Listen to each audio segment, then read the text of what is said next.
Hey everyone, Trinket here, and today we're talking about the Dragonflight pre-patch. And specifically, we're gonna delve into what's coming on the phase 2 of pre-patch, which arrives on November 15 for US and November 16 for EU.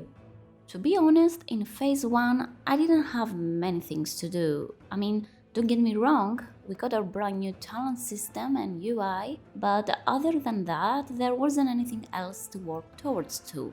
But now, on phase 2, we're gonna be able to get an early experience of the new hero class, the Dracthyr Evoker, and explore a new zone among many other features, which we're gonna get into more detail in a bit.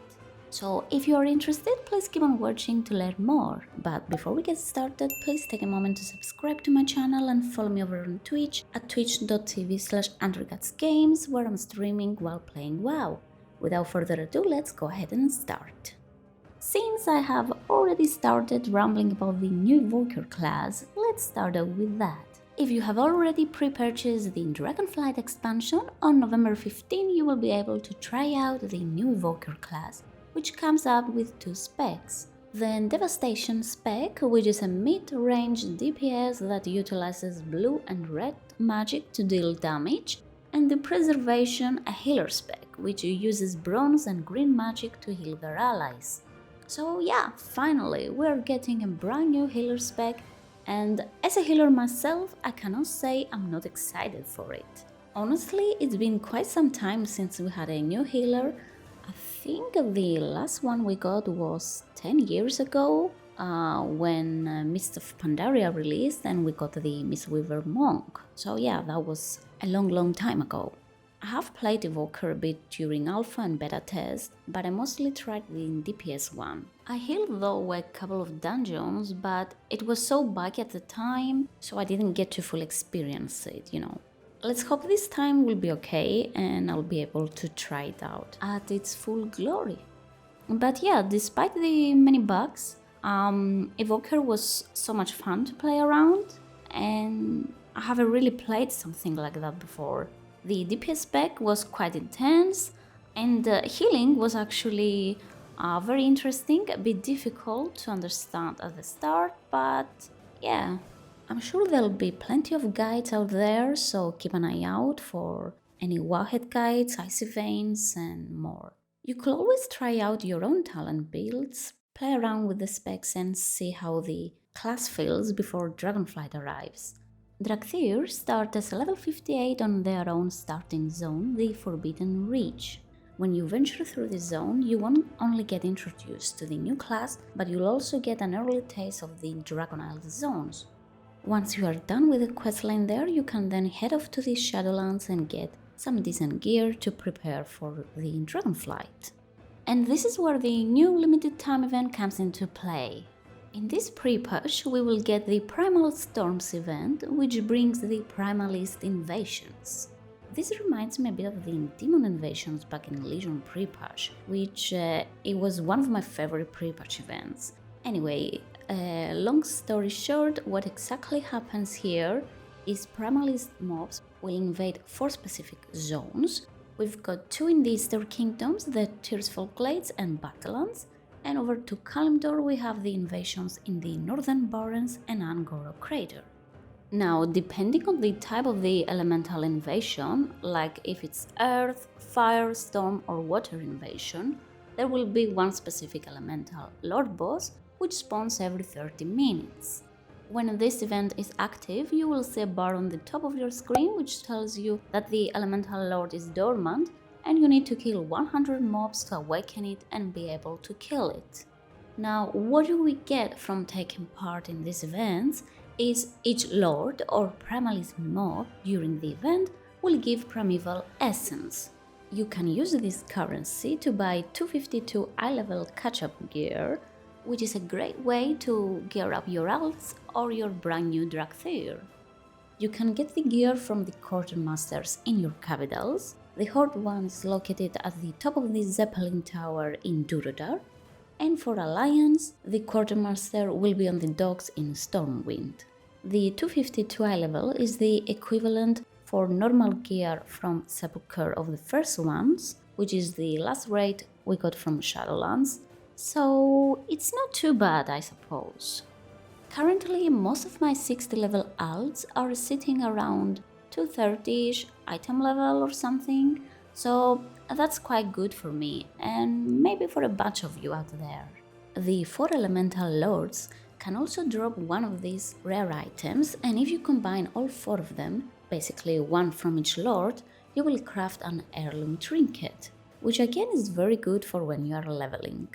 You can also purchase a critter vacuum toy for 100 primeval essence, and what it does, it actually sucks in any critter you find along the way. So that's a fun toy to play around. Now for any transmog collectors out there, the invasion gear will be a blue recolor appearance of the Dragonflight questing gear. It's not really my cup of tea, but since I'll gather gear for my alts, I'll probably get it along the way. And now the most interesting part during these events is that you can level up your alts by killing off the primalist mobs around the area. Currently on the PTR they give a decent amount of XP. I did test it out a bit and it took me around 30 minutes to level up from 53 to 57 with my quite newbie mage. You will be able to have the WoW anniversary buff, which gives 18% XP boost, so that's not too bad. And on top of that, in one of the previous beta builds, we had seen some massive nerfs on the amount of XP you need to reach level 60, resulting in an almost 60% reduction of total experience required from 1 to level 60, which will be implemented in live game when the phase 2 kicks in. Wowhead has everything analyzed for you, from charts to tables that compare current live game with the prepatch changes, so take a look at that if you want more statistical values. That should be an awesome time to start doing some alt leveling.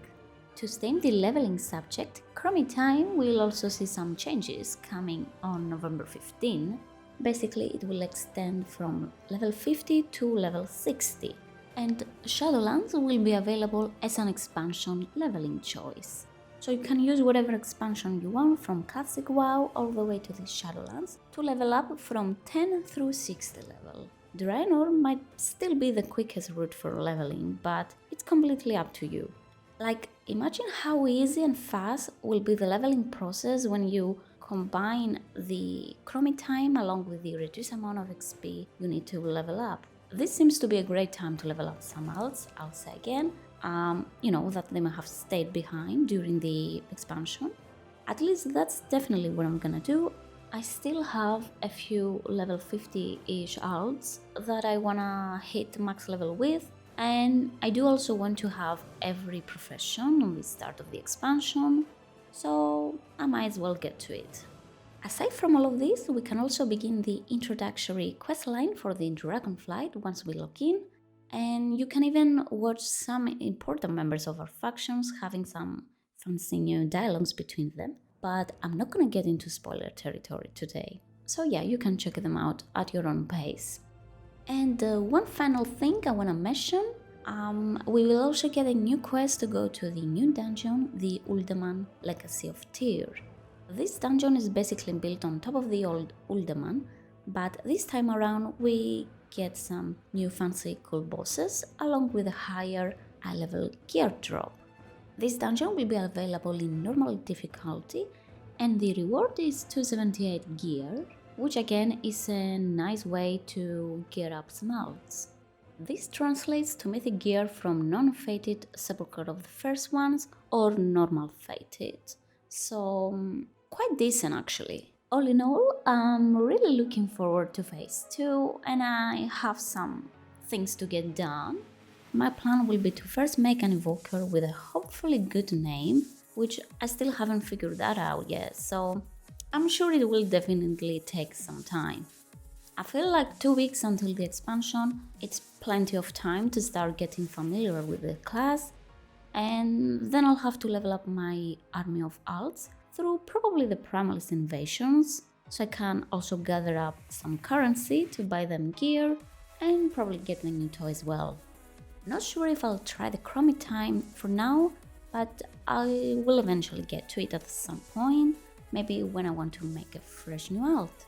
And that's pretty much it. If you got any questions, feel free to ask away in the comment section down below, and let me know what your preparation plans for the upcoming expansion are. It's possible that there are more things coming in that I may have failed to see and mention, maybe some lesser known features, so yeah, feel free to add them down below. As always, thank you so much for watching my content, and make sure to drop a like if you have found this video helpful. If you want to support my channel, then don't forget to subscribe and hit that notification bell so you can stay alert. Good luck with whatever you're doing, and I will see you all on the next one. Bye!